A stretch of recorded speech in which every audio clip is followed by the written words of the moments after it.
another staging area. We're back. Me and Tyler. Season 2, I guess, because we took a long break.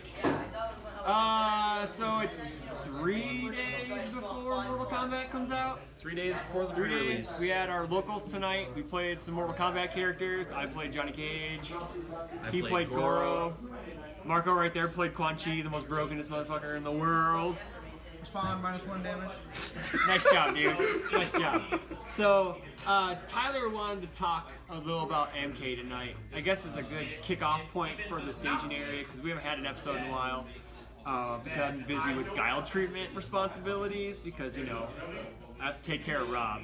Everybody knows this. So, And I just bum around. and he just bumps. So, question for you, Tyler, is let's start off with what we're excited about, or do you want to talk about the design philosophy from, like, we had the Bebop explosion, and now we have like we MK. literally haven't had a non-Bebop character top in 7 months. Like since Bebop's release, we've had all of the PTCs and all that stuff Bebop characters. So, what do you think? I don't know. You explain what you want to say between the design philosophy between the two sets and what your thoughts were, because I don't really have any other than I'm excited to have a new set. And I'm hoping it cuts into the Bebop meta because the Bebop meta is one, boring, and it's getting stale. Well, I definitely think that there are characters, just by judging by the characters without their support, I think that there are characters that can definitely cut through the stale butter that is Bebop. Yeah. Reptile comes to mind off the top of Yeah, off the he top of seems my like head. the build really quick and go deck. Yeah. Kind of like he's like the Punch and Judy of the set because he's gonna be so easy to construct and just, well, I'm gonna play a bunch of mid attacks. You discard your hands, and then I'm just gonna dump a giant damage attack at the end of it. Yeah, absolutely. But I think it's interesting the philosophy changed now that we're doing a fighting game again, that they can actually like focus on things that those characters do and build effects around that, where Bebop was just kind of like, I wonder what would be really good to put on a character. Let's just stamp that on, put some health and stuff, and move it forward. Sure. From what I've seen out of the set so far, I've seen just as much as you have. Yeah. I've gotten no special treatment. Yeah. Whatever. But I know. Come Run on, a damn I tried. store, guys. I tried. Damn it, I tried. I'm pretty excited for it because it seems like Bebop we had very straightforward characters, like extensively on the surface. You know, there are some minute neat things. They do So- very generic things. Yes, and to a point that's fine.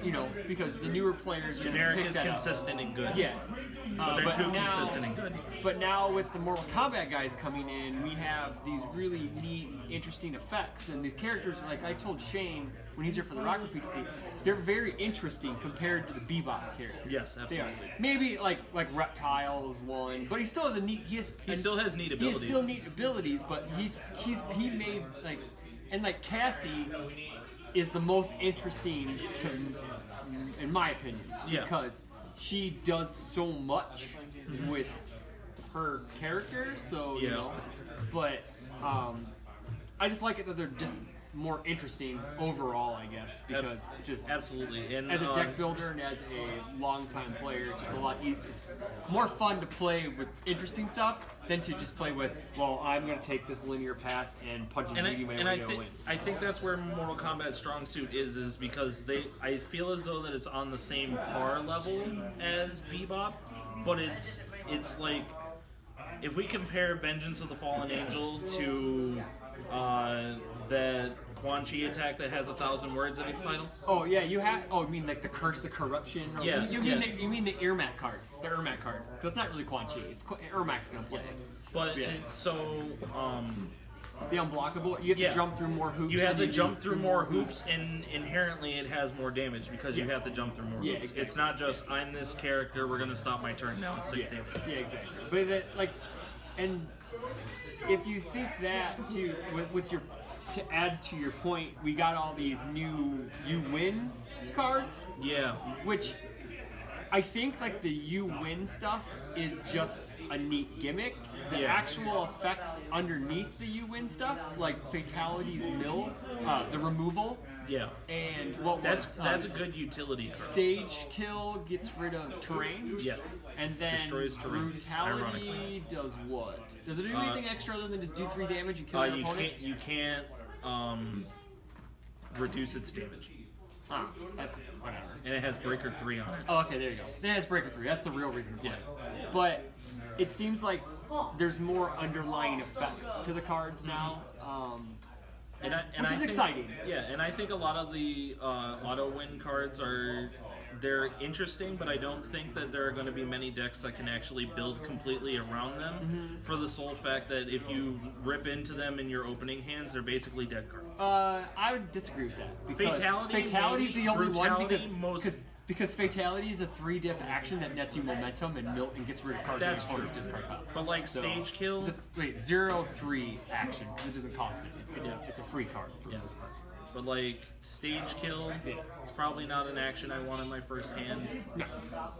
And They're good one-ups, except for Fatality. I think they're like if you're looking for the tech stuff, but that's for a different video. yeah, but that is for a completely different thing. I'm very excited that we have we have like the Street Fighter size set with like 18 characters, 19 if you count Shinnok. Yeah. But everybody gets 1 page except for Sub-Zero and Scorpion. Right. Which is fine. They get whole decks. Because they get whole decks. Because Yeah. they're starter deck characters. So, and I think that's going to lead to more even playing field because you don't have 4 characters with double pages or a 3rd page and Spike. Yeah, and I think that is also a kind of a downplay as to what Bebop has done to the meta is the fact that the set only had eight characters in it. 9 technically. 9 technically. Yeah, I think so it had so. I think so it it was had 9 characters in it, and then all of them have the potential To win. of winning PTCs. One got banned way too quickly. No, she got banned. She was fine being banned now. Yeah, but we only had 7 characters that were then pushing through the meta. I think it was more 8, but whatever. I think it's 8. Whatever. But I think the characters are more finely balanced in this set as Yes. compared to Bebop, where you had Jet, Twinkle, Spike 1, Spike 2 are the main contenders. Mad Pro is fantastic. Not taking away from Keenan's deck with Slam, congratulations. Keenan, congratulations, just tearing that stuff up. But I would probably add Mad Pro. Like any one of the Bebop characters can win an event, but you have like that upper echelon that And I- is just and I think that if- much better. Yeah, and I But- think if anything was proved with the Mad Perot deck is that I basically piloted that Mad Perot deck plus a couple of cards with Oro today Yeah. and just dumped out damage. Yeah, And that's just what that deck does. Yeah, is you just find a way that- to mill and dump out That's damage. the gimmick of that deck is you dump your deck, you dump damage, and you catch a Judy to a win. Yep. Unfortunately, he ran into my Johnny Cage deck, which is off of Earth, and I got to play Guile's Dumbface, and I just reduced his damage over and over again. And then I just missile launched the shit out of him. So that happens too. So Yeah, he kicked me off the cliff. I was like, this is where you fall down. That was awesome. But anywho, so is it a good thing that the design philosophy has changed to more interesting stuff? Absolutely. I think that it I think that it kind of puts us in that realm before we had Battle for Power, where you actually had to think out turns and like how you do things in certain Instead orders. of C card, play card? Yeah, C card, play card, C Yeah. card, play card. My foundations are here just to patch checks. Yeah, gotcha. And I think that that's a great design philosophy. If you're going to bump up the power, at least make it so it's fun to touch the cardboard while you bump up the power. Yeah. Okay, so I think we're good on that. So how much time are we at? 9 minutes? Sweet. We got like a few more minutes just to discuss stuff. So favorite. Okay, so I want you to give me your favorite character. Scorpion. Well, obviously. Shut up. Let me answer your question. Now, you haven't seen a lot of his support other than a few cards. What attack? Okay, so Scorpion. So why Scorpion? There we go. Let's do that. Why Scorpion? One, he's my favorite character in all of fighting game history. Period. Okay, fair enough. He has sweet abilities. He punishes blocking, which is something I love to do. He fucking has dumb. desperation, which is something I love to do. And he just has speed pump on him for losing health, which gets you to desperation, which is what I love to do.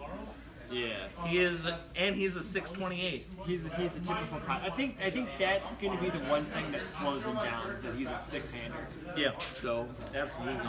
I have two I'm really looking forward to. I'm looking forward, honestly, Johnny Cage. Not the right sunglasses, but Those you are guys more can, like $5 these are like more like sunglasses, five. Yeah, these are more like $5 sunglasses than 500. So yeah, I think he's very interesting because as I played tonight, I got to see a lot of cool things where I would blow up at a foundation that gave me to in desperation, and I get to bring it back after taking damage, and I get to do that every enhance, and that really pissed one of my guys off because he was playing a pokey deck, and I just kept gaining it back. Yeah. And that he can honestly, his deck construction is an open book because he can toolbox anything.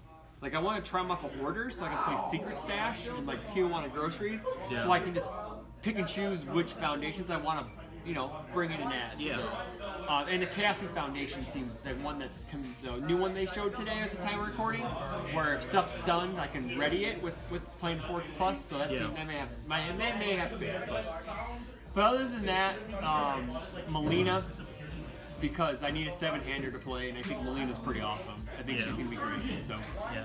But- And Shane actually made me really excited for Sub-Zero. yeah.